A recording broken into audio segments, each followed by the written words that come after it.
रीमा बहुत ही खुशकिस्मत लड़की थी। वह घर में सबकी लाडली थी। वह घर में सबसे छोटी बेटी थी। कोई भी चीज़ मांगने पर उसे उसी वक्त मिल जाती थी और पूरे परिवार घर में राजकुमारी की तरह हुक्म चलाती थी। उसके परिवार की आर्थिक स्थिति भी बहुत मजबूत थी। पैसे की भी कोई कमी नहीं थी। अपनी हर इच्छा पूरी करती थी। जैसे नया फैशन हो, बहुत बड़े ठाट बाट हो, हर इच्छा उसकी पूरी होती थी।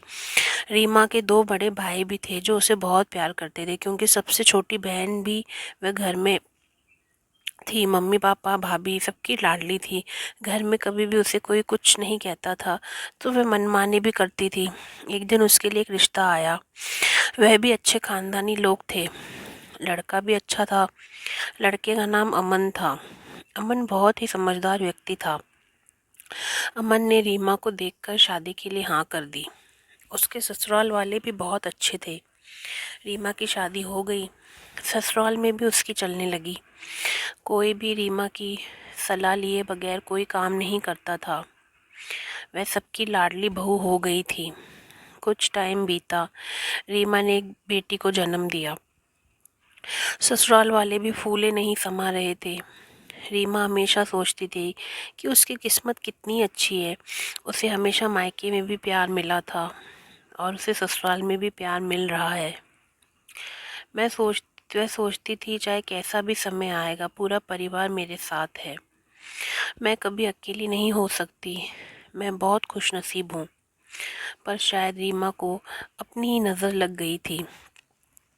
अमन और रीमा को लेके मायके जा रहा था और उसकी गाड़ी दूसरी गाड़ी से टकरा गई और दोनों बहुत ज़ख्मी हो गए। कुछ दिनों के बाद अमन तो ठीक हो गया, लेकिन रीमा पूरी तरीके से ठीक नहीं हो सकी। रीमा की आंखों की रोशनी चली गई थी। मायके वाले भी कुछ दिनों तक तो मिलने आते रहे, फिर कभी कभी उसे फ़ोन करके पूछ लिया करते थे।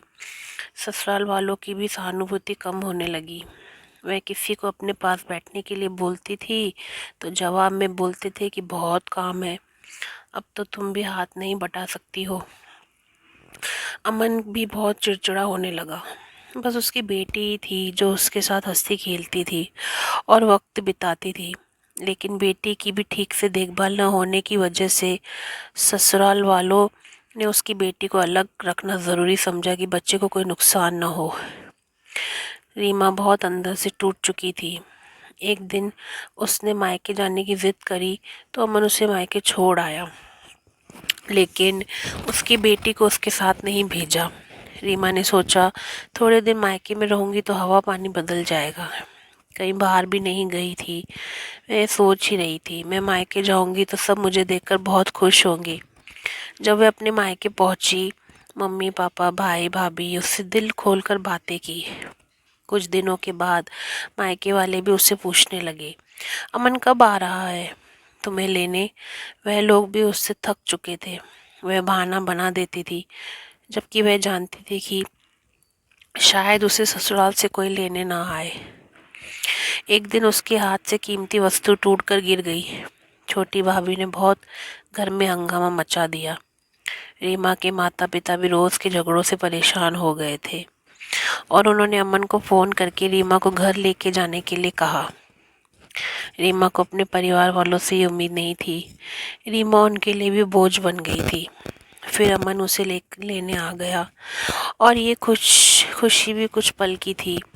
उसकी बेटी को भी उससे दूर कर दिया गया था और उसे एक अलग कमरा दे दिया गया और एक काम वाली बाई को उसकी जिम्मेदारी सौंप दी गई, जो उसके खाने पीने की चीज़ों का ध्यान रखती थी। अब रीमा चुप रहने लगी थी। कभी कभी वह काम वाली बाई से बतिया लिया करती थी और बेटी के बारे में पूछ लिया करती थी, जैसे वह सबके लिए बोझ बन गई थी। उसकी किस्मत एकदम से पलट चुकी थी।